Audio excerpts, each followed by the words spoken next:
So explain to everybody where you are, what's happening, and why you're not here, and all the wonderful things that you're doing for the world this week. Oh, my goodness. Wow. So I am in Teotihuacan, Mexico, which is basically a city of pyramids. Wow. And temples that is just outside of Mexico City. And it is the most amazing place. I've been coming here since I was about 21. Wow. With Don Miguel Ruiz, and then leading groups here for about 15 years.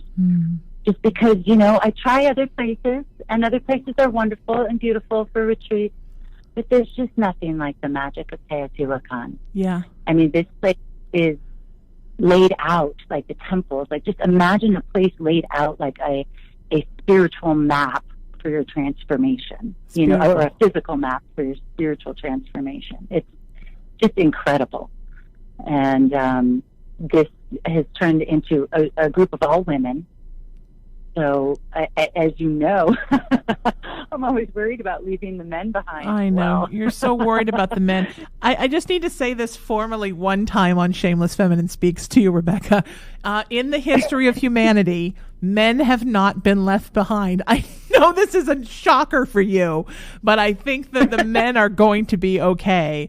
And I don't think that we've left them behind. I think that there's many opportunities for men in this world, but I'm sorry that none of them took you up on the retreat.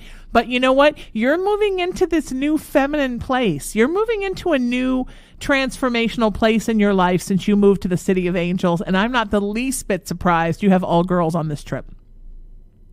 Oh, yeah. Neither am I, really. It's absolute perfection. And you'd be so proud, Sheena. Because guess what the first assignment was?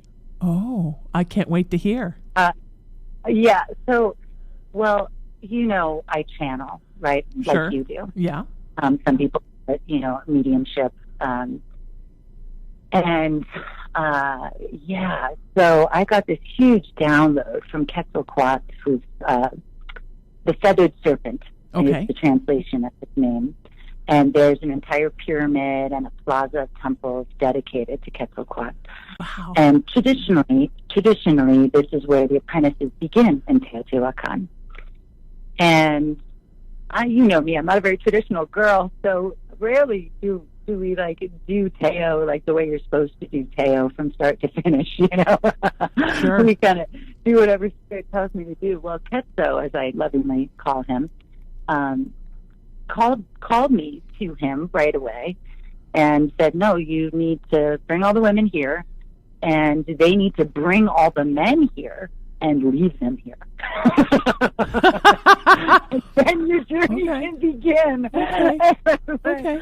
Wow, Sheena, I totally thought of you. I was like, Sheena is going to love this. Yeah. And don't get me wrong, there's some women I'd like to leave too. But I think that there is a large amount of healing that has to be done for women right now, and some of it you need to leave your men behind to do it. And I don't think it's always men that you've known or men specifically in your life. Sometimes it's just the idea of how we have dealt with men for the last 10,000 years. And, and the underlying, spiritual PTSD from that. I think we as women need to rise above that. And if we don't, then we're never going to get past that, oh, men are bad, those darn men thing, that we have that anger, and move into a place where we love and accept men as we love and accept ourselves. And then we show the men the way to love us as equals as we love and accept ourselves as equals. Yes, absolutely. And you are totally dialed in for what's been happening on this journey. So beautiful. And where this journey began, because it really wasn't about just the men that we have known or that have known us. And it wasn't just, the men who have wronged us. It was leaving all men. Yeah. It was really that breaking from the masculine energy. And like you said, it spans lifetimes. It's not just what we have experienced in this body. It's what we hold in our cellular memory that has been transferred from mother to mother and father to father for, thousands and thousands of years. Yep. It's, epigenetics, it's science, it's proven. We remember. Our memories are intergenerational. Yep. And so these women have been really, we let go of the masculine from lifetimes. And, really Ketzo's invitation was even more than that. Believe it or not, can it be more than that? Sure. Well, coming from the third serpent himself, of course it can be more than that. And he really asked us to break from the patriarchy. Beautiful. And his words were to raise the feminine from her hiding place. And so, that's really what we've been doing, is breaking the patriarchy, breaking from it. And, I'll say this is the first time in a long time that I have taken a group through Teotihuacan in a very traditional way, other than how we ended. Not so traditional. But going down the Avenue of the Dead and the plazas of the elements, there's a certain order that the apprentices walked. And Ketzo had us walk that same order. Wow. And start over every day, just like the apprentices did. And I'll tell you, it felt like we were rewriting the map of Teotihuacan, but by the hand of the feminine. Because even this place, it's a beautiful place of spiritual transformation, and very much where I woke up as a woman in so many ways. And yet, even this place has, been ruled by a patriarchy. Yep. And no one's forgotten about the men there. Right. And even though mostly the gods down here aren't, much like in most religions, they're not actually masculine or feminine. Sure. They're referred to as masculine. So, it's very interesting. And I think I told you the journey I took down here after my 5-year hiatus from teaching, and it was called the Mother and Child Reunion. And we came down here and we got to meet the archaeologist who was excavating underneath Quetzalcoatl's temple.